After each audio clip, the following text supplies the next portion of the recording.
Bismillahirrahmanirrahim. Assalamualaikum warahmatullahi wabarakatuh. Alhamdulillahil alamin.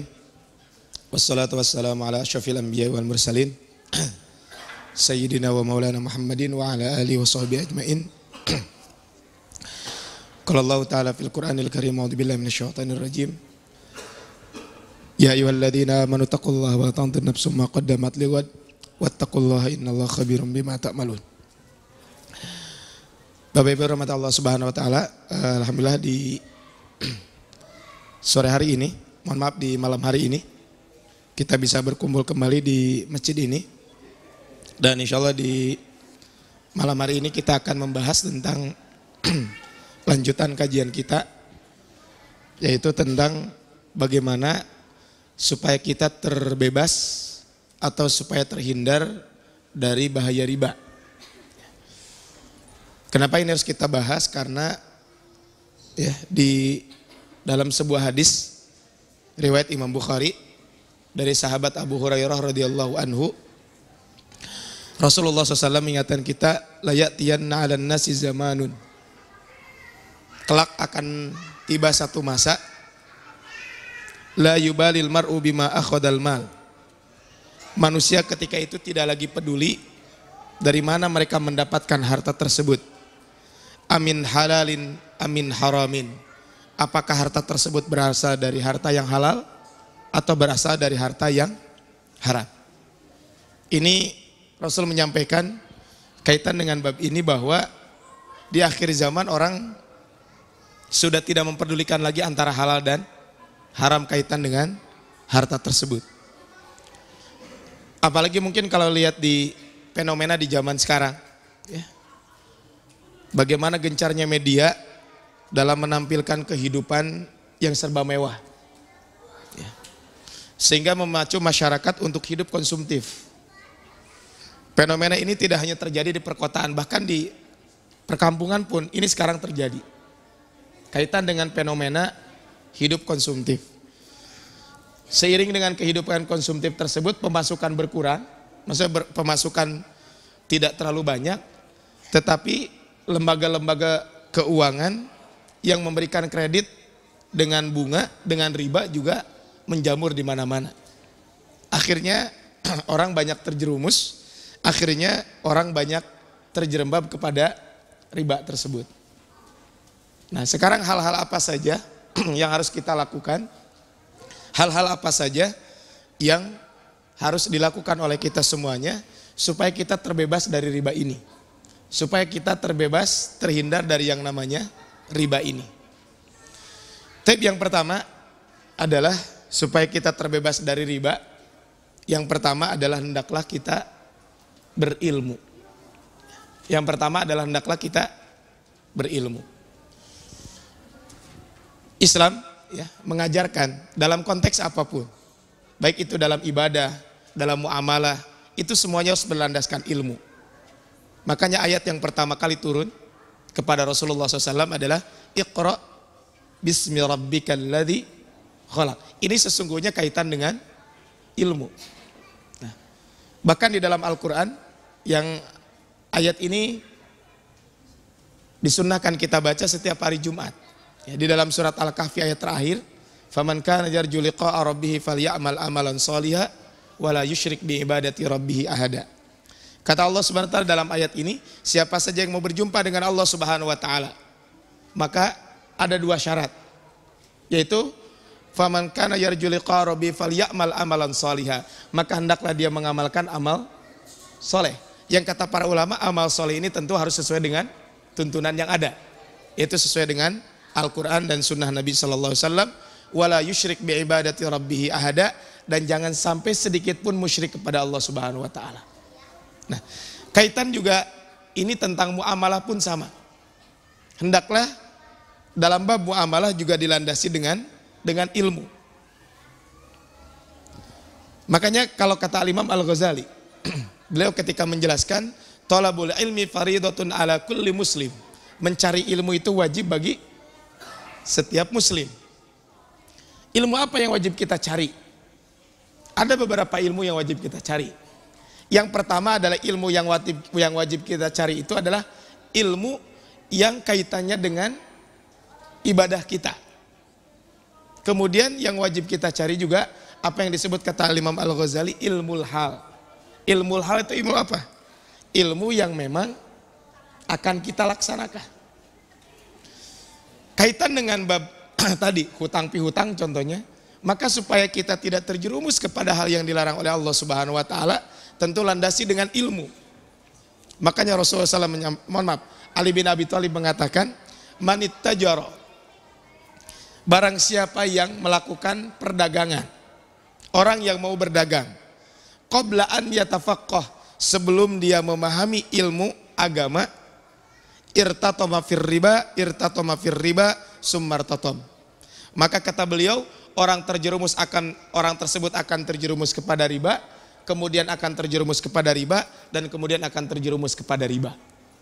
Ini kata Ali bin Abi Thalib ketika menjelaskan kaitan dengan pentingnya ilmu sebelum kita berdagang.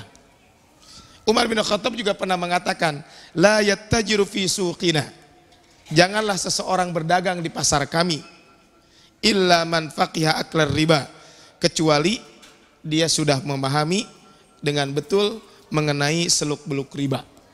Ini kaitan dengan orang berdagang, termasuk juga orang yang membeli.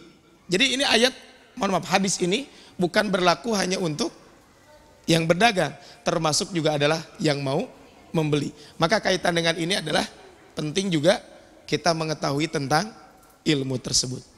Yang kedua, bagaimana supaya kita terhindar dari riba? Poin yang kedua adalah, maka supaya kita terhindar dari riba, hendaklah kita semakin takut kepada riba dengan mengetahui bahayanya. Ini sebenarnya pernah dibahas ya di pertemuan beberapa bulan yang lalu di dalam pembahasan kaitan dengan hadis ya, hadis Bulughul Maram tentang kitab jual beli. Salah satunya ada subbab tentang riba. Saya ulang kembali, mudah-mudahan ini mengingatkan kita semuanya kaitan dengan ya, hal-hal bahwa riba itu sangat mengerikan buat kita semuanya. Karena riba ini sangat mengerikan buat kita semuanya, tentu kita harus betul-betul menjauhi yang namanya riba tersebut. Apa saja hal-hal yang membuat ya, ngeri, ataupun hal-hal yang membuat kita sehingga bisa menjauhi riba dengan kita paham bahaya riba itu apa saja. Yang pertama, semua orang yang terkait dengan transaksi riba semuanya terkena laknat. Ini adalah yang sempat saya bahas, sempat saya sampaikan juga kaitan dengan hadis ini. Rasul menyampaikan, la'ana Rasulullah sallallahu alaihi wasallam. Kata Jabir bin Abdullah, Rasulullah sallallahu alaihi wasallam melaknat akilar riba, pemakan riba atau rentenir. Kemudian yang kedua, wa mukilahu, juga yang dilaknat itu siapa? Nasabahnya atau orang yang menyerahkan riba tersebut. Kalau yang memakan mungkin wajar gitu ya. Kenapa? Karena dia menikmati. Nah ini yang masalahnya adalah kita yang menyerahkan riba tersebut, kita pun terkena laknat tersebut. Kemudian wakatibahu, penulisnya atau sekretarisnya, wasyahidaihi, dan dua saksi. Apa kata Rasulullah? Waqala hum sawaun, mereka semuanya adalah sama saja. Maka berarti yang ini yang pertama adalah riba itu sangat berbahaya. Kenapa? Karena semua yang terlibat dalam transaksi riba semuanya terkena. Terkena apa? Terkena laknat Allah Subhanahu wa taala. Sehingga ketika ingat laknat Allah ini, tentu kita pun akan lebih berhati-hati. Yang kedua, apa bahayanya riba buat kita semuanya? Keadaan pemilik riba di neraka itu sangat mengerikan. Di dalam sebuah hadis dari Samurah bin Jundub, Rasulullah SAW menuturkan tentang perjalanan dengan dua penjaga neraka. Ketika itu disebutkan, fa'ataina ala naharin, kami mendatangi sungai. Hasibtu annahu kana yaqul ahmar mislid dam, yang mana airnya itu merah seperti darah. Wa idza fin nahari rajulun sabihun yasbah, tiba-tiba ketika kami datang ke ke sungai tersebut, ada orang yang sedang berenang di sungai yang merah tersebut. Wa idza ala syatin nahari rajulun qad jama indahu hijaratun katsirah. Di ujung sungai itu, di situ ada orang yang sudah mengumpulkan batu yang begitu banyak. Wa idza dzalika as-sabi yasbahu ma yasbah. Kemudian lalu orang berenang itu mendatangi orang yang telah mengumpulkan batu tersebut. Summa ya'ti dzalikal ladzi qad jama indahul hijarah fayaghfaru fayabqaru lahu fahu. Kemudian dia mendatangi ujung sungai tersebut, kemudian dia membuka mulutnya, fal yulqimuhu hajaran, kemudian batu tersebut dimasukkan ke dalam mulut orang tersebut. Fayantaliku yasbahu summa yarji'u ilaihi, kemudian berenang lagi, balik lagi seperti semula. Terus dilakukan seperti itu, kemudian qultu, kata Rasul, aku berkata lahuma, kepada malaikat penjaga neraka tersebut, ma hadzani, ada apa orang ini? Qala, maka apa? Kemudian Rasul mengatakan setelah bertanya kepada malaikat tersebut, maka malaikat menjelaskan, wa amar rajul alladzi ataita alaihi yasbah fin nahari wa yulqamul hajar fa innahu akilur riba. Adapun orang yang datang dan berenang di sungai lalu disuapi batu, maka sesungguhnya dia adalah orang yang memakan riba tersebut. Naudzubillahi min dzalik. Jadi dimasukkan ke dalam mulutnya itu adalah batu, dan terus dia bolak-balik seperti itu. Ini yang kedua. Jadi bahayanya riba buat kita semuanya. Yang ketiga, orang yang makan riba perutnya kelak di yaumil qiyamah seperti rumah yang dipenuhi dengan ular. Di awal April ini, kemarin kan tanggal 3 ya, di kalender itu di Indonesia kan libur. Kenapa? Karena Isra Mi'raj. Nah, dalam peringatan Isra Mi'raj itu, maksudnya bukan dalam peringatan, ketika Rasul diisrokan dan dimi'rajkan, memang para ulama tidak sepakat kapan terjadi Isra Mi'raj. Tapi terlepas dari itu semuanya, salah satu hal pelajaran buat kita kaitan dengan Isra Mi'raj itu adalah kaitannya dengan apa? Kaitannya dengan keimanan kita kepada surga dan neraka. Kaitannya keimanan kita dengan surga dan neraka. Karena ketika Isra Mi'raj itu Rasul diperlihatkan surga dan neraka.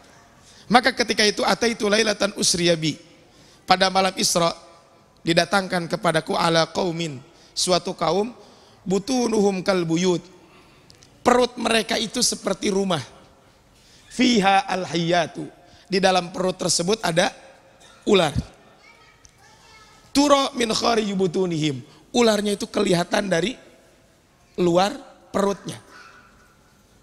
Fakultu, kata Rasul mengatakan, man haula'i ya Jibril, siapa mereka itu wahai malaikat Jibril? Qala haula'i akalatur riba, mereka adalah para pemakan riba. Itu jawab malaikat Jibril alaihi salam kepada Rasulullah SAW. Padahal tadi di hadis pertama, laknat Allah itu buat siapa? Buat pemakan riba dan orang yang nasabah ataupun orang yang menyetorkan riba tersebut. Itu yang ketiga. Yang keempat, dosa riba itu ya, paling ringan sama dengan menzinahi ibunya sendiri, ibu kandungnya sendiri. Berzina dengan orang lain sudah besar dosanya, apalagi kalau berzina dengan ibu kandungnya sendiri. Ya. Rasul menyampaikan, ar-riba salah satu wasab'una baban, riba itu ada 73 pintu. Ya.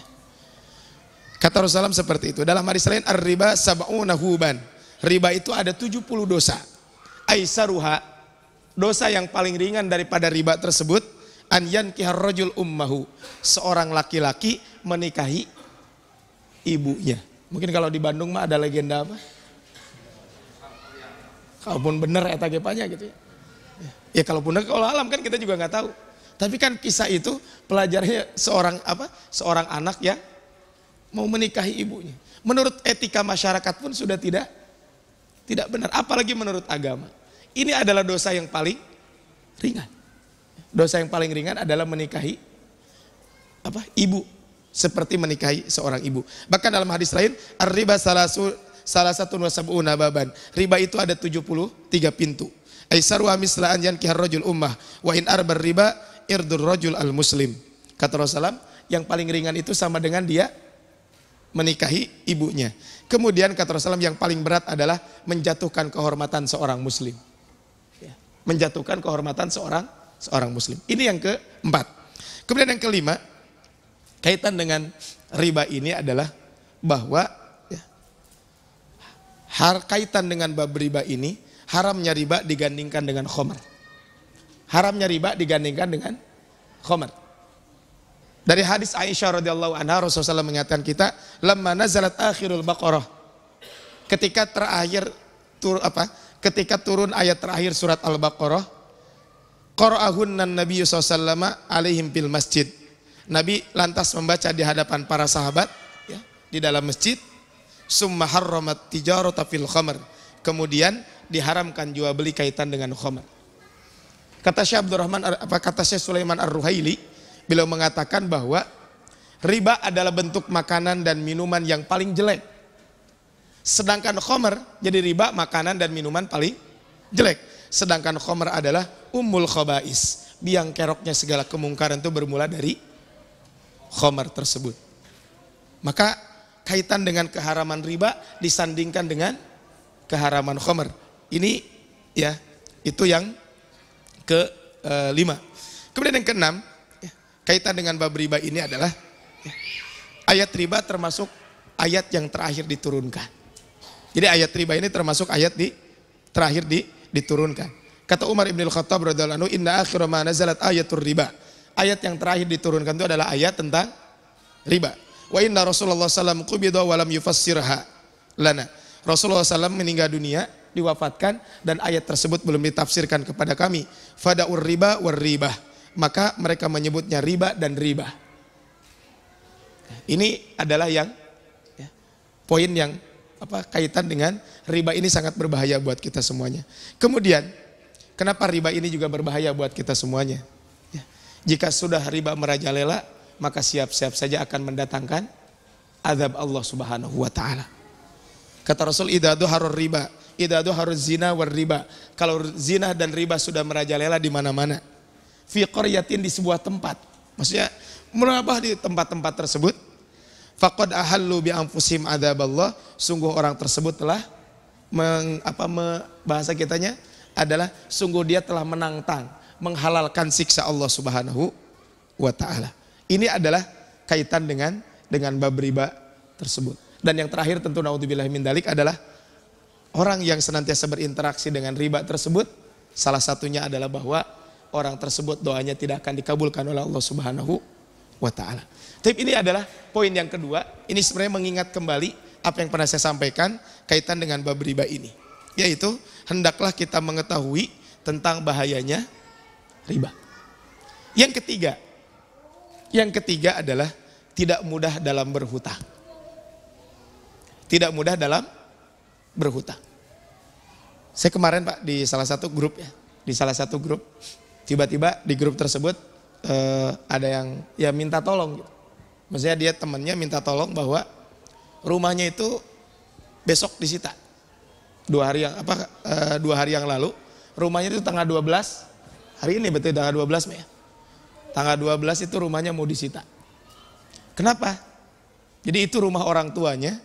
Kemudian si anaknya itu ya bahasa rada keren nama nyakolakeun gitu nya. Jadi sertifikat rumah itu disakolakeun gitu. Ya disakolakeun, kemudian apa? Kemudian akhirnya tidak sanggup bayar. Dan itu sudah mau disita. Kenapa sih? Pas di grup itu saya sampaikan, ya kalau siapa ada yang bisa nolong enggak gitu. Saya bilang nolong dalam bab apa? Katanya udah sekian bulan tidak bisa dicicil. Bunganya 1,7, kemudian hutangnya 3 juta atau berapa gitu, tinggal 3 juta atau berapa. Saya bilang ini tinggal segitu lagi atau memang ini tunggakannya doang gitu. Kan berarti sekitar 4,7 juta tunggakannya. Saya tolong ditanya dulu gitu. Maka itu saya sampaikan di grup itu, ya kalau mau nolong lembaga apa mungkin yang mau nolong gitu ya. Ya coba saya arahkan, tanya dulu karena nggak tahu ya. Saya bilang coba arahkan ke beberapa lembaga. Tapi itu saya sampaikan bahwa Coba tanya kepada anaknya yang minjem itu, punya aset gak? Maksud aset itu jangan sampai gini, untuk menutup riba dia minjem ke yang lain kan. Ujung-ujungnya kan jadi double juga gitu. Maka saya bilang coba punya aset gak? Aset itu apa? Ya mungkin di rumahnya bisa jadi punya TV gitu. Ya udah TV-nya jual kan lumayan meringankan. Atau punya apa gitu. Nah ini kan salah satu sarana untuk apa? Untuk supaya hutangnya juga segera lunas. Nah orang supaya terhindar dari riba gimana? Hendaklah tidak mudah-mudahan dalam tidak memudah-mudahkan dalam berhutang. Makanya salah satu doa yang diajarkan oleh Rasul gimana? Ada 2 doa. Ya. Rasul berlindung dari 2 hal.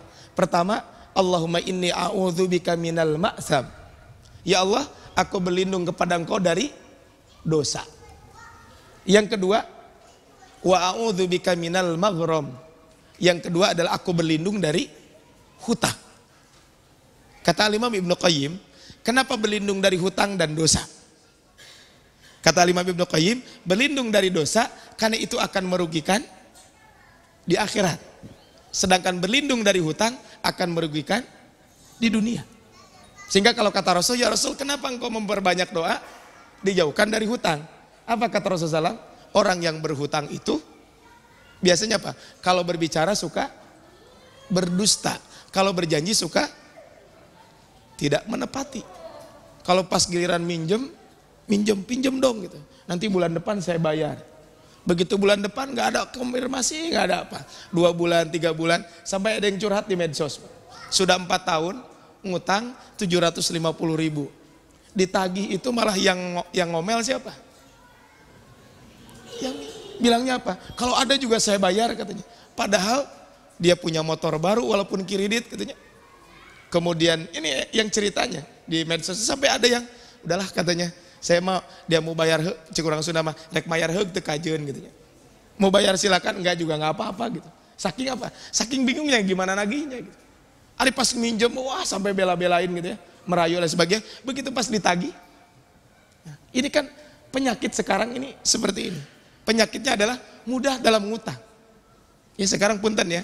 Sekarang kan fasilitas hutang itu waduh gitu ya. Bahkan dianterin, disamper-samperin ke rumah gitu ya. Silakan yang mau ngutang, silakan yang mau ngutang. Ini kan menunjukkan bagaimana budaya ini adalah harus kita hindari. Maka hendaklah kita tidak mudah-mudah dalam, maksudnya apa? Tidak gampang untuk ngutang. Kenapa? Karena berhutang apa? Bukan kita dilarang berhutang. Berhutang itu boleh ketika butuh. Tetapi kalau terus-menerus gampang ngutang ini juga berbahaya. Coba lihat, rata-rata orang terlilit kaitan dengan riba kenapa? Karena pinjaman yang terlalu mudah dalam meminjam, tidak sesuai dengan kadang nggak butuh dan sebagainya. Maka kemarin ada tulisan di salah satu grup gitu ya. Orang ketika minjem senengnya minta ampun gitu ya. Begitu udah 12 jam kemudian dia bingung bayarnya gitu ya. Kan ada juga yang sampai seperti itu. Beli barang, wah seneng gitu ya. Wah dapat barang baru dan sebagainya. Pas sudah 12 jam dia bingung ini gimana cara bayarnya gitu. Ini kan banyak kasus terjadi seperti itu. Itu yang ketiga. Yang keempat, ini poin yang keempat ini mungkin rada panjang kita bahas, adalah kaitannya dengan bagaimana supaya kita tidak terjerumus kepada riba. Tadi kan yang ketiga hindari hutang. Yang keempat ini apa? Hendaklah supaya kita bisa menghindari hutang, apa yang kita lakukan? Hendaklah kita qanaah. Hendaklah kita qanaah. Tidak merasa cukup atau tidak qanaah, itulah yang membuat orang ingin hidup mewah-mewahan. Penghasilannya biasa saja tapi kehidupannya pingin mewah, ingin ngikutin orang lain yang memang penghasilannya lebih besar. Ujung-ujungnya apa? Ujung-ujungnya akhirnya apa? Dia membeli sesuatu kadang bukan karena fungsi tapi karena gengsi. Banyak orang terjerumus membeli sesuatu karena gengsi bukan karena fungsi. Ya kalau dia ada ya nggak masalah gitu uangnya. Pas giliran nggak ada, ujung-ujungnya apa? Dia minjem. Ketika minjem tersebut ya akhirnya bingung sendiri untuk nyicilnya. Makanya pantas kata Rasulullah SAW, orang kaya itu bukan yang banyak kekayaannya kata Rasul. Laisal ghina an kasratil arad. Yang namanya orang kaya itu bukan yang banyak hartanya. Jadi orang yang kaya itu bukan apa? Bukan banyaknya kemewahan dan harta. Walakinnal ghina ghinan nafsi. Tapi orang yang kaya itu siapa? Orang yang hatinya itu merasa cukup. Itu orang kaya raya. Kalau dipikir-pikir Pak ya, orang gajinya sekian puluh juta gitu. Mungkin ratusan juta. Tapi kenapa dia masih korupsi contohnya? Kalau ada yang korupsi. Kenapa dia masih menipu? Kenapa dia masih ini, masih itu? Saya tadi sholat Jumat, kemudian setelah sholat Jumat ada apa? Di masjid itu ada makan siang berjamaah, ada makan siang bersama-sama warga gitu ya. Yang mau setelah sholat Jumat disiapkan makan siang. Kemudian ngobrol. Ketika ngobrol tersebut, rame gitu di dekat masjid itu ada yang kehilangan motor. Ada yang kehilangan motor. Ada di CCTV. Ya. Orangnya gitu ya lewat dan sebagainya. Itu pas mencuri itu setengah empat dini hari. Setengah empat dini hari. Nah, kan kalau kita pelajari, ngapain dia harus mencuri gitu ya? Mungkin tadi karena salah satunya adalah tidak qanaah tersebut. Sehingga apa? Sehingga akhirnya karena kebutuhan banyak ya, atau mungkin desakan banyak, ujung-ujungnya apa? Melakukan segala cara, yang penting dia mendapatkan harta tersebut. Dikira dia akan tenang? Enggak, hidupnya tidak akan tenang. Maka yang keempat ini adalah poinnya, hendaklah kita memiliki sifat qanaah. Tapi hormat Allah Subhanahu wa taala, kenapa qanaah ini menjadi penting? Untuk menghindari dari hutang dan riba. Yang pertama, ya, qanaah ini penting buat kita. Kenapa? Karena orang yang qanaah itu adalah seolah-olah dia mendapatkan dunia dan seolah-olah dia mendapatkan dunia seluruhnya. Dalam sebuah hadis Rasul menyampaikan, man asbaha minkum aminan fi sirbihi. Siapa di antara kalian yang aman di tempat tinggalnya? Kemudian yang kedua kata Rasul, mu'afan fi jasadihi. Yang kedua sehat jasadnya. Ya. Yang ketiga, indahu qutu yaumihi. Orang tersebut punya bekal untuk punya makanan pokok pada hari itu. Jadi Rasul cuma menyebutkan 3 hal. Pertama, aman tempat tinggal. Kenapa? Karena kalau tidak aman banyak duit juga nggak enak. Ya. Kalau tidak aman banyak duit tapi warung-warung tutup. Kenapa? Karena orang juga tidak nyaman, nggak bisa ngapa-ngapain juga. Mu'afan fi jasadihi, sehat jasadnya. Ya. Yang ketiga, dia punya makanan pokok untuk hari ini saja. Kenapa tidak disebutkan untuk besok? Karena kata Rasul, harta kita itu cuma 3. Yang kita pakai, yang kita makan, yang kita sodakohkan. Kita pakai, kita makan, kita sodakohkan. Itu harta kita. Sisanya apa? Sisanya akan kita tinggalkan. Fadzahibun wa tarikul linnas, akan pergi dan akan tinggalkan buat ahli waris kita. Ini kata Rasulullah. Yang kita makan, yang kita pakai akan hilang. Yang akan kekal adalah yang kita sodakohkan. Itu kata Rasulullah SAW. Apa kata Rasul? Orang yang memiliki 3 hal tadi, tempat tinggalnya aman, fisiknya sehat, badannya sehat, punya bekal, punya makanan pokok untuk hari ini, faka'annama hizat lahud dunya, seolah-olah dunia telah terkumpul pada dirinya. Coba bayangkan, orang yang qanaah, cuma 3 hal ini saja. Sehat, alhamdulillah, sehat badan. Kemudian aman tempat tinggal. Kita punya kebutuhan pokok untuk hari ini saja, itu sudah cukup. Ini kata Rasulullah SAW. Sehingga orang yang qanaah ini mendapatkan dunia seluruhnya. Sehingga dia tidak akan pusing dengan rezeki orang lain. Ini yang pertama. Yang kedua, qanaah ini akan mudah bersyukur. Ketika orang qanaah, maka ujung-ujungnya akan mudah untuk bersyukur. Kata Rasulullah SAW, unduru ila man huwa asfala minkum. Pandanglah orang yang berada di bawahmu dalam masalah harta dan dunia. Wala tanduru ila man huwa fawqakum. Jangan lihat orang di atasmu. Fahuwa ajdaru alla tazdaru nikmatallahi alaikum. Karena hal itu akan membuatmu tidak meremehkan nikmat Allah yang Allah berikan kepadamu. Ini adalah kaitan dengan qanaah itu. Sehingga dia senantiasa senantiasa bersyukur. Kenapa? Alhamdulillah kondisi seperti ini. Makanya kan alhamdulillah itu ada 2. Alhamdulillah ala kulli hal. Yang kedua, alhamdulillahi bi ni'matihi tatimmus sholihat. Pertama, alhamdulillah ala kulli hal.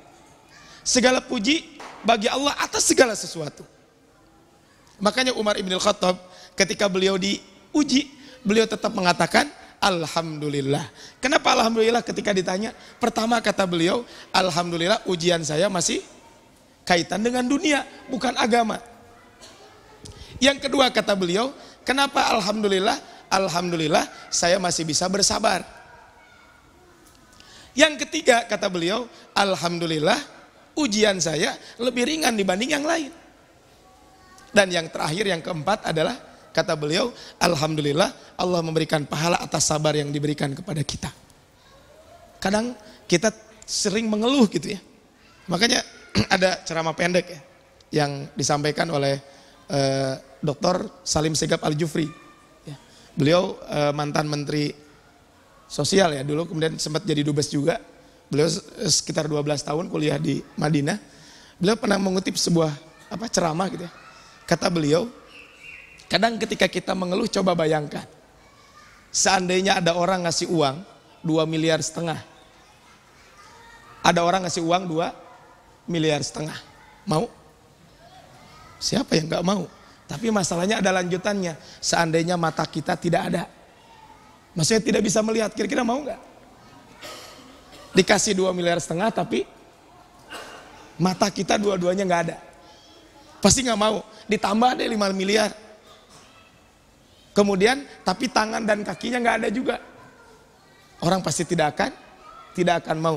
Makanya alhamdulillah ya ala kulli hal. Kita bersyukur kepada Allah Subhanahu wa taala walaupun ketika diuji alhamdulillah. Muncul orang Sunda mah kan lamun kalau ada orang kecelakaan, kalau kata orang Sunda mah gimana?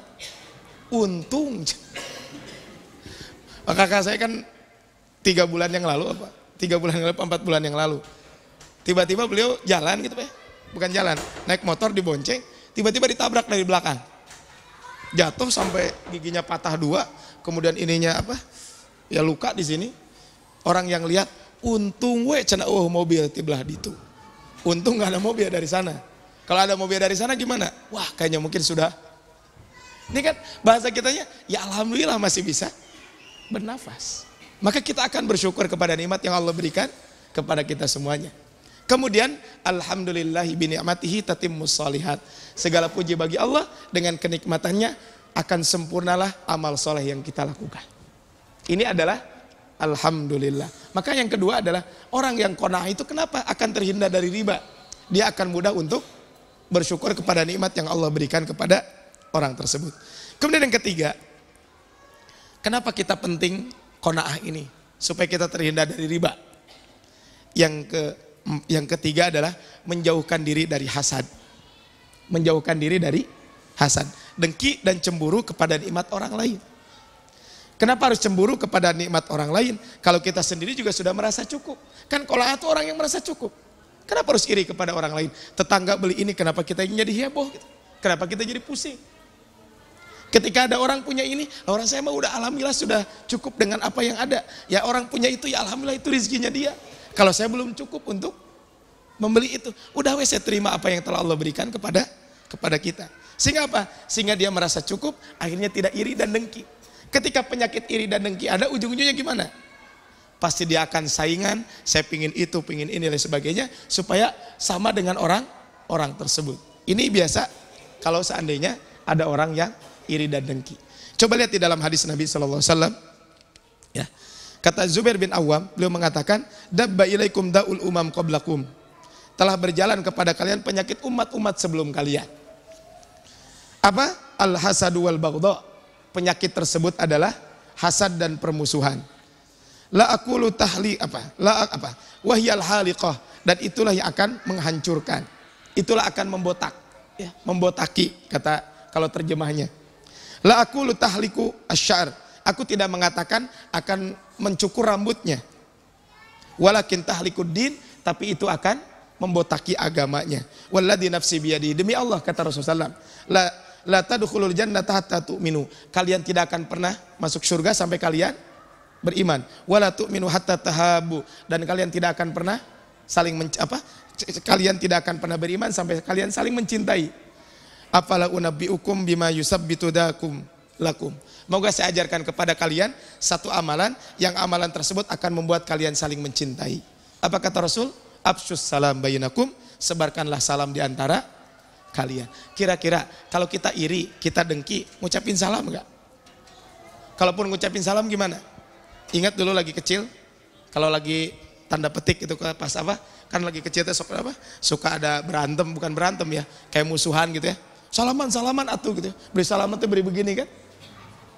Tapi beda kalau salaman dengan kita tidak punya hasad. Maka orang yang qanaah itu apa? Akan terhindar dari penyakit hasad. Ya. Bahkan dalam hadis lain Rasul mengatakan, sayusibu ummati daul umam. Umatku akan terkena penyakit umat-umat terdahulu. Faqalu ya Rasulullah wa madaul umam. Ya Rasulullah, apa penyakit umat tersebut? Apa kata Rasulullah SAW? Al-ashru wal batru wat takasur. Yang pertama kata Rasul, penyakit itu adalah kufur nikmat, menyalahgunakan nikmat, wat takasur, kemudian berlomba memperbanyak dunia, wat tanajus fid dunya, kemudian saling berbuat najas, mengelabuhi dalam penawaran. Ya. Kemudian wat tabaghut, saling membenci. Ya. Kemudian wat tahasud, saling hasad, hatta yakunal baghyu, dan ujung-ujungnya hingga timbullah melampaui batas kezaliman. Salah satunya adalah hasad. Bahkan dalam hadis ini kisah tentang ada satu orang kata Rasul sebentar lagi akan masuk penghuni surga. Kemudian datang seorang laki-laki dari Ansor, tantiful lihatu min wudu'ihi. Orang tersebut ya, masuk seorang penduduk Ansor yang mana jenggotnya masih basah terkena air wudu. Qad ta'allaqa na'laihi fi yadihi shimal. Kemudian di tangan kirinya sendal di teng-teng. Falamma kana al-ghad, hari besok juga sebentar lagi akan masuk penduduk surga. Sama orangnya. Yang ketiga, sebentar lagi akan masuk penghuni surga. Kemudian akhirnya ada seorang sahabat Abdullah bin Amr bin As penasaran. Apa sih amalan orang ini kok sampai bisa memiliki jaminan masuk surga? Kemudian akhirnya Abdullah bin Amr bin As mengatakan, inilah haitu abi fa aqsamtu alla adkhula alaihi salasan. Kata Abdullah bin Amr bin As, beliau mengatakan, aku bermasalah dengan ayahku dan aku bersumpah aku tidak akan masuk rumah selama 3 hari. Wa in ra'aita antu wiyani ilaika hatta tamdi fa'alta. Maka apakah boleh aku menginap di rumahmu hingga berlalu 3 hari? Kemudian qala na'am, iya boleh. Nah, Abdullah bin Amr bin As ingin tahu apa sih perbuatan orang ini sebenarnya. Selama 3 hari tidak ada perbuatan yang istimewa. Samalah standar para sahabat melakukan itu. Bahkan kata Anas bin Malik, dia tidur bangun menjelang subuh. Dia tidur bangun menjelang subuh. Akhirnya pada hari ketiga, Anas mengatakan, sesungguhnya saya nginep di rumah kamu tuh bukan karena saya ada masalah dengan orang tua. Tapi saya ingin tahu amalan kamu tuh apa membuat kamu masuk surga. Ya inilah amalan saya. Apa kata kata Abdullah bin Amr bin As? Kata beliau, saya tidak akan beranjak sampai aku tahu kira-kira amalmu apa. Ya seperti amal ini. Akhirnya Abdullah bin Amr bin As pergi, kemudian dipanggil. Amalan saya seperti yang kamu lihat. Cuman satu hal yang senantiasa aku lakukan. Apa kata beliau? Inni la ajidu fi nafsi la ahadin minal muslimina ghysya. Wa la ahsudu ahadan ala khairin a'tahu Allahu iyyah. Kata beliau, amalan yang aku miliki ini adalah, kata beliau, amalan yang aku miliki tersebut adalah aku tidak memiliki rasa dendam di dalam hatiku kepada seorang muslim pun, dan aku tidak memiliki hasad atas pemberian yang Allah berikan kepada sesama kaum muslimin. Itu aku lakukan setiap hari. Apa kata kata Abdullah bin Amr bin As? Hadhihi allati balagat bika wa hiya allati la nutiq. Itulah yang bisa kamu lakukan sedangkan kami tidak bisa melakukan itu. Itu gara-gara apa? Gara-gara hasad. Tadi kita menyampaikan tentang manfaatnya qanaah. Ya, yang pertama bahwa kita akan mendapatkan dunia dan seluruhnya. Kemudian supaya kita mudah bersyukur. Yang ketiga, menjauhkan kita dari hasad. Yang keempat, apa sih manfaatnya qanaah buat kita semuanya? Kaitan dengan pembahasan yang kita bahas hari ini adalah bahwa orang-orang yang qanaah itu adalah orang yang paling beruntung. Jadi orang yang qanaah itu adalah orang yang paling beruntung. Dalam sebuah hadis Rasul menyampaikan, qad aflaha man aslama. Sungguh beruntung orang yang telah masuk Islam. Makanya tidak ada nikmat yang paling besar kecuali ketika kita masuk Islam. Kemudian waruziqa kafafan. Kemudian juga diberikan rezeki yang cukup. Ya. Rasul mengatakan waruziqa kafafan, bukan banyak tapi cukup. Kemudian waqanna'ahu Allahu bima atahullah, dan Allah mengkaruniakan sifat qanaah dengan apa yang diberikan kepadanya. Jadi orang yang beruntung itu adalah orang yang memiliki sifat qanaah tersebut. Sehingga Pantas kalau qanaah itu adalah penting buat kita semuanya. Kemudian yang kelima, ya, kenapa qanaah ini menjadi penting buat kita semuanya adalah bahwa dengan qanaah akan mengatasi berbagai masalah hidup. Dengan qanaah kita akan mengatasi berbagai masalah hidup. Salah satunya adalah masalah hutang. Doa yang diajarkan oleh Rasul kepada kita, Allahumma inni as'alukal huda. Yang pertama, ya Allah, aku memohon kepada Engkau petunjuk. Kemudian yang kedua, wattuqa, dan ketakwaan. Kemudian yang ketiga adalah wal afafa. Kemudian yang ketiga adalah afaf. Afaf itu apa? Afaf itu menjaga diri dari hal-hal yang diharamkan oleh Allah Subhanahu wa taala. Kemudian yang terakhir adalah wal ghina, sifat ghina. Maksudnya adalah hati yang selalu merasa cukup atau qanaah. Ini doa yang Rasulullah SAW ajarkan kepada kita, Allahumma inni as'alukal huda wattuqa wal afafa wal ghina. Minta petunjuk, kemudian kita juga meminta ketakwaan, kita juga meminta supaya kita dijauhkan dari Allah dari hal-hal yang diharamkan, dan yang terakhir adalah tentu sifat qanaah. Tapi beberapa Allah Subhanahu wa taala itu adalah ya poin keempat yang kita sampaikan kaitan dengan bagaimana supaya kita bisa menjaga dari terhindar dari riba. Yang kelima, ya, poin yang kelima adalah supaya kita bisa terhindar dari riba adalah hendaklah kita berada dalam majelis ilmu dan komunitas-komunitas orang baik. Berada di majelis ilmu dan komunitas-komunitas orang baik. Ashabul Kahfi, kita tahu bahwa mereka bisa mempertahankan keimanannya dengan apa? Salah satunya adalah karena mereka bersama-sama, karena mereka bareng-bareng. Di dalam Al-Quran surat Al-Kahfi ketika menjelaskan tentang Ashabul Kahfi, dari ayat 9 sampai ayat ke-27 itu berbicara tentang Ashabul Kahfi. Dan kenapa mereka bisa mempertahankan keimanannya? Salah satunya adalah wasbir nafsaka. Hendaklah kamu sabar, dirimu sabar. Ma'alladzina yad'una rabbahum, bersama orang-orang yang menyeru kepada Rabbnya. Artinya di sini ma'alladzina, bersama-sama. Bil ghadati wal asyi yuriduna wajah, baik pagi hari atau sore hari, yang mengharapkan yang mengharapkan wajah Allah Subhanahu wa taala, mengharapkan keridhaan Allah Subhanahu wa taala. Kaitan dengan sabar, coba lihat, kaitan dengan istiqomah. Di dalam surat Hud disebutkan fastaqim kama umirta wa man taba ma'ak. Sabarlah sebagaimana diperintahkan bersama orang-orang yang bersama orang-orang yang taubat bersamamu. Wa man taba ma'ak. Bahkan di ayat berikutnya di ayat 113, wala tarkanu ilal ladina dzalamu. Jangan sampai kalian condong kepada orang-orang zalim. Artinya apa? Artinya jangan sampai kita punya teman-teman orang yang tidak baik. Termasuk supaya kita terhindar dari riba. Bagaimana? Hendaklah kita mencari ilmu dengan semangat, berada di komunitas-komunitas ahli berilmu, kemudian majelis ilmu, dan bersama orang-orang baik. Kita tahu semuanya hadis Nabi, perumpamaan orang yang bergaul dengan orang soleh seperti bergaul dengan pedagang minyak wangi, dan bergaul dengan orang yang tidak baik seperti bergaul dengan pandai besi.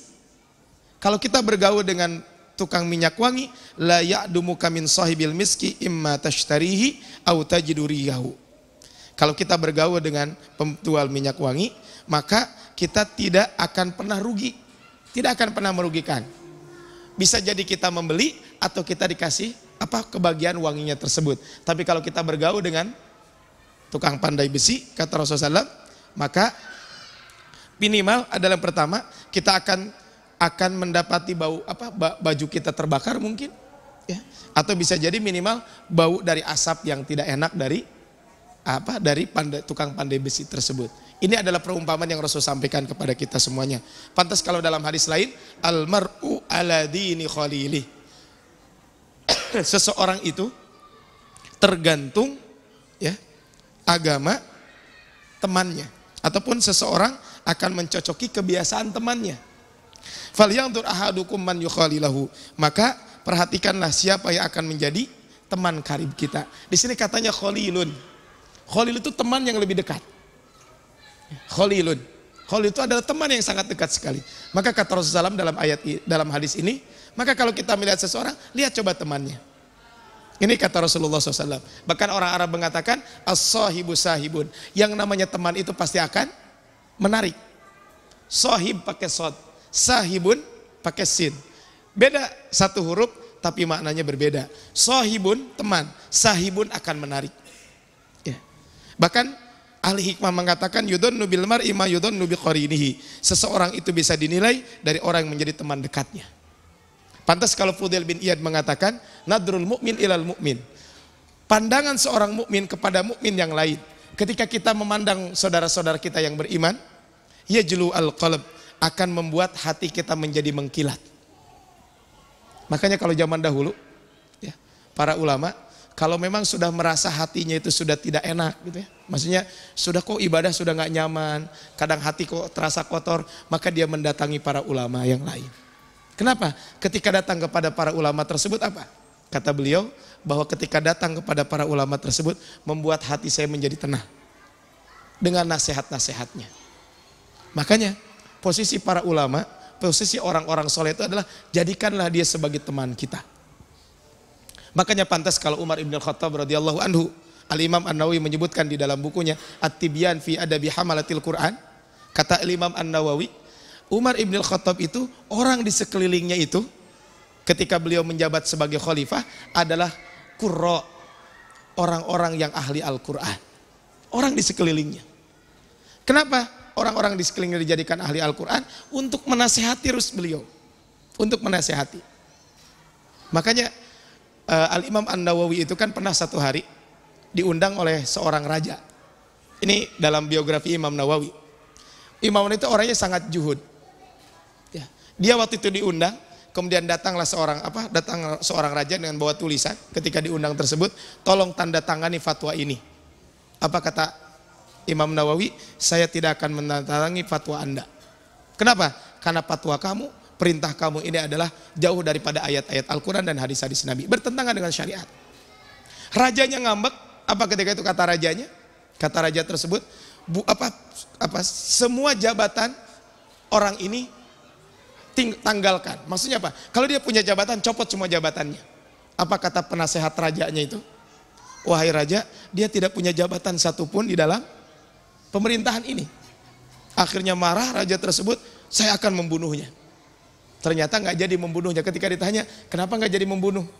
Saya ketika melihat Imam Nawawi, saya bukan merasa kagum. Jadi ketika memandang beliau itu merasa ada perasaan takut tersendiri. Beliau punya wibawa. Wibawanya itu mengalahkan saya, kata beliau. Sehingga nggak jadi membunuh. Ini adalah ketika di sekelilingnya orang-orang baik tentu akan membawa kebaikan. Tapi kalau di sekelilingnya orang-orang buruk tentu juga akan membawa keburukan. Waktu itu Imam Nawawi tidak mau menandatangani fatwa yang ditulis oleh raja tersebut. Kenapa? Karena bertentangan dengan syariat. Makanya pantas kalau ulama dahulu tuh senantiasa datang berziarah kepada para ulama. Syekh Mazin Abdul Furej beliau menjelaskan kaitan dengan nasihat. Bagaimana cara menasihati orang? Maksudnya apa? Sarana apa yang bisa kita lakukan untuk menasihati orang? Apa kata beliau? Salah satunya adalah, kata beliau, dengan kita mendatangi, dengan mengajak teman kita kepada para ulama, kepada orang-orang soleh. Biar mereka yang menasehati, karena kalau kita menasehati mungkin tidak menerima. Tapi kalau diajak ziarah kepada para ulama, tentu ini juga akan menjadi akan menjadi satu hal yang baik, sehingga ulama tersebut menasihati orang tersebut. Sehingga kita bergaul, berada di majelis ilmu, dan di sekeliling kita adalah berada di kawasan, berada di sekeliling orang-orang soleh. Kenapa kita harus memiliki teman-teman soleh? Yang pertama, teman-teman soleh tersebut akan senantiasa mengingatkan kita untuk senantiasa mengamalkan amal soleh dan menjauhi perbuatan buruk. Dan akan senantiasa mengingatkan. Inilah fungsinya kenapa Umar ibn Khattab itu di sekeliling beliau itu adalah orang-orang soleh. Karena akan senantiasa mengingatkan. Makanya kalau konteks kepemimpinan, siapapun pemimpin, sesoleh apapun dia pemimpin, sebaik apapun dia pemimpin, kalau di sekelilingnya bukan orang-orang soleh, itu pun akan membahayakan. Kenapa? Yang namanya pemimpin itu terbatas ilmunya kok. Tergantung yang di sekelilingnya. Nggak usah jauh-jauh lah. Mungkin bapak-bapak di sini punya anak, kadang kan tidak detail banget Kaitan dengan anak. Ketika sibuk sedang di luar, mungkin yang lebih dekat siapa? Istri. Ketika istri nyampaikan informasi yang kurang tepat kaitan dengan anak kita, itu pun akan jadi masalah. Nah, ini apalagi kepemimpinan. Maka orang-orang soleh itu penting sekelilingnya. Nah, termasuk kaitan dengan tadi riba. Ya. Kenapa orang soleh itu harus ada di sekeliling kita? Manfaatnya apa? Dia akan senantiasa mengingatkan kita. Kita tahu dalam sejarah ada seorang sahabat namanya Abu Darda yang dipersaudarakan dengan Salman Al-Farisi. Salman Al-Farisi datang kepada Abu Darda. Wahai Abu Darda, maaf sebelumnya, beliau datang ke rumah Abu Darda. Kemudian tidak menemui Abu Darda ketika itu, yang kelihatan di situ ada istrinya. Dan istrinya itu ketika itu disebutkan bahwa istri itu dalam keadaan mengenakan pakaian yang sangat kusut. Ya wajahnya juga mungkin tidak ceria. Kemudian apa kata Salman Al-Farisi? Wahai Ummu Darda, ada apa gerangan kok Anda seperti ini? Apa kata Ummu Darda? Itu tuh saudaramu, itu tuh temanmu, bahasanya saudara karena saking dekatnya. Saudaramu tidak menginginkan kehidupan dunia. Akhirnya ditunggulah sampai Abu Darda pulang, ya, karena waktu itu Abu Darda sedang pergi, ditunggu. Kemudian ketika datang Abu Darda, karena datang teman yang sangat dekat, maka dihidangkan makanan. Ketika itu apa kata Abu Darda? Silakan Salman Al-Farisi makan, saya sedang berpuasa. Apa kata Abu Darda? Apa kata Salman? Saya tidak akan makan kecuali engkau juga makan bareng dengan saya. Saya sedang berpuasa. Ya pokoknya mah saya tidak akan makan kecuali kamu buka. Akhirnya buka puasa. Karena puasa saumnya saum sunnah. Kemudian di malam hari, maka Abu Darda langsung bangun untuk sholat malam. Apa kata Salman Al-Farisi? Tidurlah, wahai Abu Darda. Ya, kemudian tidur lagi. Dan ketika itu Abu Darda bangun ya, bersama Salman Al-Farisi di sepertiga malam terakhir. Kemudian setelah itu Salman mengatakan, innali rabbika 'alaika haqqun. Rabbmu punya hak. Wali nafsika 'alaika haqqun. Dirimu juga punya hak. Wali ahlika 'alaika haqqun, dan keluargamu punya hak. Fa'ati kulladzi haqqin haqqahu. Berikanlah setiap orang, setiap hak itu sesuai dengan haknya masing-masing. Ini kan menunjukkan kaitan dengan apa? Kaitan dengan nasihat. Coba bayangkan, sampai urusan seperti itu Abi Darda dinasihati oleh Salman Al-Farisi. Di pagi hari datang kepada Nabi. Apa kata Nabi? Sodako Salman. Apa yang dikatakan oleh Salman sudah benar. Kebayang, ini ketika memiliki teman yang sangat baik, dia pasti akan senantiasa mengingatkan kebaikan-kebaikan tersebut. Bapak hormat Allah Subhanahu wa taala. Saya sering ilustrasikan sederhana begini. Bulan Ramadan itu kan kita taraweh kuat gitu ya. Coba taraweh Ramadan apa? Salat malam di bulan Ramadan dengan salat malam di luar bulan Ramadan cepetan di mana? Cepetan bulan Ramadan atau di luar bulan Ramadan? Tilawah di bulan Ramadan, ibu-ibu kalau ditanya 2 kali, 3 kali hatam. Pas ditanya, ibu sekarang sudah berapa kali hatam? Jawabannya tersenyum. Kenapa? Karena kalau bulan Ramadan kita bareng-bareng. Komunitas itu akan mendukung kita. Makanya ibu hormat Allah Subhanahu wa taala, di Indonesia itu kan ada odoj contohnya ya. Odoj itu sebenarnya, oh Ustaz kalau pakai odoj saya takut gak ikhlas. Bukan masalah ikhlas atau tidak ikhlas, bukan dengan odoj contohnya. Contoh ini ya, contoh saja lingkungan. Ketika ada odoj itu minimal apa? Diingetin terus. Saya punya teman, dia sekarang jadi CAD, calon anggota dewan. Teman saya ini, dia cerita kemarin. Karena hampir setiap pekan saya ketemu dengan beliau. Kemarin cerita, aduh katanya, selama CAD ini tilawah saya kendor. Tapi alhamdulillah, karena kita ada grup gitu ya. Di grup itu kita saling mengingatkan. Jadi yang sudah tilawah siapa, yang belum siapa. Sehingga aduh saya dapat pentungan terus hampir tiap hari gitu. Maka saya sampaikan, udahlah sekarang kan udah kampanye udah mau selesai gitu ya. Sekarang lebih mendekatkan diri kepada Allah Subhanahu wa taala. Bukan kemarin tidak mendekatkan diri, tapi minimal diingetin loh Bu. Coba kalau yang tanpa kalau begitu-begitu saja udah dilepas. Tapi dia masih diingatkan, tolong tilawahnya jangan lupa minimal 1 juz 1 hari. Qiyamul Lail contohnya diingatkan. Ini ketika kita memiliki teman-teman yang soleh. Orang yang di sekelilingnya kalau orang buruk, ya siap-siap saja dia juga akan terbawa. Itu yang pertama. Jadi teman yang soleh itu penting buat kita semuanya. Kenapa? Karena akan mengingatkan kita semuanya. Yang kedua, kenapa teman soleh ini penting buat kita? Sehingga ketika kita berteman dengan orang-orang soleh, kita akan terbebas dari riba. Yang kedua adalah karena teman soleh itu akan mendoakan kita. Dan kata Rasulullah SAW, dakwatul muslim li akhihi. Dakwatul mar'il muslim li akhihi. Doanya seorang muslim kepada saudaranya bidhahril ghaib, dengan tidak ketahuan. Jadi kalau Bapak Ibu mendoakan teman kita dan teman kita doakan apa? Dia tanpa mengetahui kita mendoakan dia. Apa kata Rasulullah? Mustajabatun, doanya itu mustajab. Inda ra'sihi malakun muwakkalun. Di kepalanya itu, maksud apa? Inda ra'sihi malakun muwakkalun. Ketika orang mendoakan tersebut, maka di situ ada malaikat yang diutus ke situ. Kullama da'a li akhihi bi khairin, setiap dia mengatakan doa yang baik kepada saudaranya, maka qalal malakul muwakkal, malaikat yang ditugaskan tersebut apa? Amin walaka bimislin. Amin, dan saya pun semisal dan mudah-mudahan kamu dapat semisal dengan itu. Jadi kalau kita mendoakan saudara kita, maka nanti malaikat mengatakan amin, semoga kamu dapat yang semisal dengan itu. Sehingga ya, dulu ada seorang ulama, kalau dia berdoa tidak pernah berdoa untuk dirinya, tapi dia doakan orang lain. Kenapa? Kata beliau, kalau saya mendoakan diri sendiri, saya berdoa kepada Allah. Tapi kalau saya mendoakan orang lain, malaikat yang akan mendoakan saya. Dalam setiap sholat kita berdoa. Apa doanya? Assalamualaikum wa ala ibadillahi as-solihin. Ini kan sesungguhnya doa keselamatan buat engkau, dapat Muhammad assalamualaikum wa ala ibadillahi as-solihin. Keselamatan, salam untuk kami dan juga untuk hamba-hamba Allah yang soleh. Maka apa? Dalam hadis ini disebutkan, fa innakum idza qultumuha, apabila kamu mengucapkan itu, asobat kulla abdin lillahi solihin fis sama'i wal ard, maka doa tadi akan terjuju kepada setiap hamba Allah yang soleh, baik itu di langit dan di bumi. Maka ya, jadi soleh itu seperti itu. Jadi subhanallah, ketika kita berbicara tentang orang soleh, maka orang soleh tersebut akan mendoakan kita semuanya. Makanya bergaulah dengan orang-orang soleh. Kenapa? Karena orang soleh itu akan mendoakan kita. Minimal ketika kita ada masalah, ya mungkin solusi adalah semoga jangan-jangan doa dialah yang dikabulkan oleh Allah Subhanahu wa ta'ala. Makanya pantas kalau kata Rasul tadi, bergaul dengan orang soleh itu seperti bergaul dengan pedagang minyak wangi. Kenapa? Dia mengingatkan kita terus, sehingga kita tidak akan terjerumus. Kalaupun kita terjerumus, maka kita akan diingatkan. Makanya Rasul mengatakan, kalau kita bepergian jangan sendirian, bagusnya minimal berdua.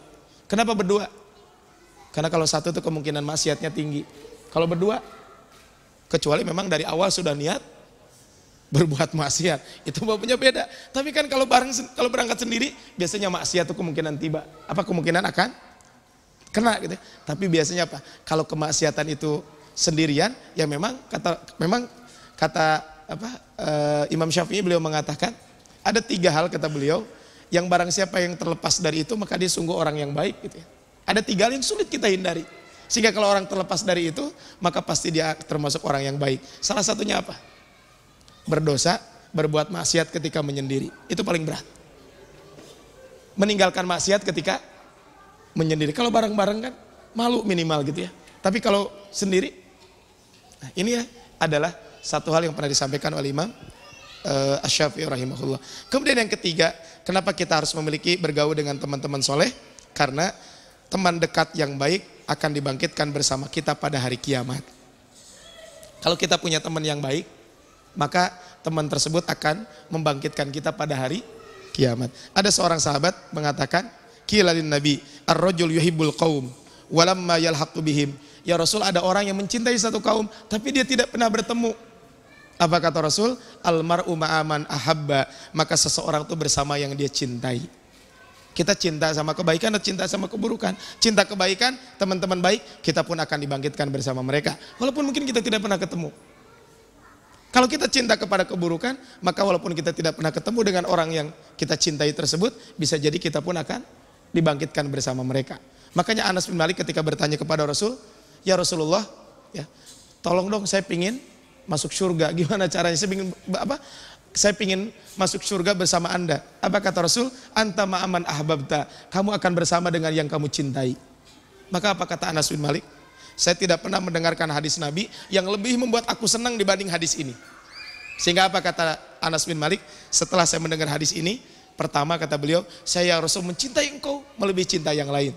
Saya juga mencintai Abu Bakar, Umar, Utsman, dan Ali, walaupun saya tidak bisa beramal dengan mereka, mudah-mudahan kalau saya mencintainya pasti akan mengikuti apa yang dicintai oleh orang tersebut. Betul, tadi kaitan dengan teman yang soleh ini adalah sangat penting buat kita semuanya. Tapi hormat Allah Subhanahu wa taala, jadi ada 5 poin tadi yang saya sampaikan bagaimana supaya kita terhindar dari riba. Yang pertama, hendaklah terus-menerus mengkaji ilmu. Yang kedua adalah setelah kita berilmu maka kita juga harus semakin takut dengan riba dengan kita mengetahui bahayanya. Ingat kembali bahaya riba. Yang ketiga, jangan mudah untuk ngutang. Jangan mudah untuk ngutang. Sebisa mungkin hindari yang namanya hutang kecuali memang dalam kondisi-kondisi yang terpaksa kita harus ngutang. Ya. Keempat adalah hendaklah kita memiliki sifat qanaah, dan yang kelima adalah hendaklah kita bergaul dengan hendaklah kita berada di majelis ilmu dan bergaul dengan orang-orang soleh. Kenapa? Karena ketika kita bergaul dengan mereka, kita akan senantiasa dinasehati, ya, akan senantiasa dinasehati, akan senantiasa didoakan, dan kita pun insya Allah akan dibangkitkan bersama orang-orang yang baik yang kita cintai orang-orang tersebut. Tapi hormat Allah Subhanahu wa taala, itu saja mungkin yang sampaikan di malam hari ini. Tapi sebelumnya mungkin jangan lupa ya kita senantiasa berdoa kepada Allah Subhanahu wa taala. Karena dalam beberapa hari ke depan, ini sudah bukan tahun politik, bukan bulan politik, tapi ini adalah sudah minggu politik. Sudah minggu politik. Kalau tahun politik 2018. Kalau bulan politik awal bulan April. Kalau sekarang sudah detik-detik menjelang pemilu. Maka kita jangan lupa berdoa kepada Allah. Doa kita adalah pertama, semoga Allah memberikan pemimpin yang terbaik kepada kita. Yang kedua, semoga Allah senantiasa melimpahkan kepada kita keamanan dan ketentraman. Dan kemudian yang ketiga, semoga Allah Subhanahu wa taala ya menjaga kita dari niatan-niatan orang buruk yang akan niat untuk curang, niat untuk khianat, niat untuk menghancurkan negeri kita. Kita doakan mudah-mudahan niat mereka itu kembali kepada mereka. Ya, niatan mereka, keburukan mereka dikembalikan kepada mereka. Marilah kita tutup dengan kita membaca doa kepada Allah Subhanahu wa taala. A'udzubillahi minasyaitonirrajim. Bismillahirrahmanirrahim. Alhamdulillahirabbil alamin. Hamdan yuwafi ni'amahu wa yukafi'u mazidah. Ya Rabbana lakal hamdu kama yanbaghi li jalali wajhikal karim wa 'azimi sultanik. Rabbana hab lana min azwajina wa dhurriyyatina qurrata a'yun waj'alna lil muttaqina imama. Allahumma man aradana wa arada biladana Indonesia khassah wa arada biladal muslimina bisu'in fa asghilhu fi nafsihi waj'al kaidahu fi nahri ya hayyu ya qayyum birahmatika ya arhamar rahimin. Ya Allah ya Tuhan kami, jika ada orang-orang yang menginginkan kehancuran kepada negeri kami Indonesia, ya Allah ya Tuhan kami, jika ada orang-orang yang mau khianat, jika ada orang-orang yang berniat keburukan kepada negeri kami Indonesia khususnya, dia berniat curang dan lain sebagainya kepada negeri kami Indonesia dan negeri kaum muslimin pada umumnya, ya Allah kembalikanlah tipu daya mereka, ya Allah sibukkanlah mereka dengan tipu daya mereka dan kembalikanlah keburukan mereka kepada mereka sendiri. Allahumma addim ni'matal amri wal istiqrar fi biladina Indonesia khassah wa fi buldanil muslimin ammata ya arhamar rahimin. Ya Allah ya Tuhan kami, limpahkanlah keamanan, limpahkanlah ketentraman kepada negeri kami Indonesia khususnya dan kepada negeri-negeri kaum muslimin pada umumnya. Allahumma walli alaina khiyarana wa la tuwalli alaina syirarana wa la tusallit alaina bidunubina man la yakhafika arhamna. Ya Allah ya Tuhan kami, berikanlah kepada kami pemimpin yang terbaik di antara kami. Ya Allah jangan sampai Engkau berikan kepada kami pemimpin yang terburuk di antara kami. Ya Allah ya Tuhan kami, jangan sampai Engkau mengirimkan kepada pemimpin karena dosa-dosa kami, pemimpin tersebut adalah tidak takut kepada Engkau dan dia juga tidak menyayangi kepada rakyatnya. Allahumma munzilal kitab, mujriyas sihab, hazimal ahzab, ihzimhum wansurna alaihim. Allahumma munzilal kitab, mujriyas sahab, hazimal ahzab, ihzimhum wansurna alaihim. Allahumma munzilal kitab, mujriyas sihab, hazimal ahzab, ihzimhum wansurna alaihim. Rabbana afrigh alaina sabra wa thabbit aqdamana wansurna alal qaumil kafirin. Rabbana atina fid dunya hasanah wa fil akhirati hasanah wa qina adzabannar. Wa sallallahu ala sayyidina Muhammad wa ala alihi washabihi wasallim. Subhana rabbika rabbil izzati amma yasifun wa salamun alal mursalin walhamdulillahi rabbil alamin. Qala iman maaf billahi fi sabilil haq wallahul muwaffiq ila aqwamit thoriq. Nasrul minallah fatun qarib ihdinas siratal mustaqim fastabiqul khairat. Assalamualaikum warahmatullahi wabarakatuh.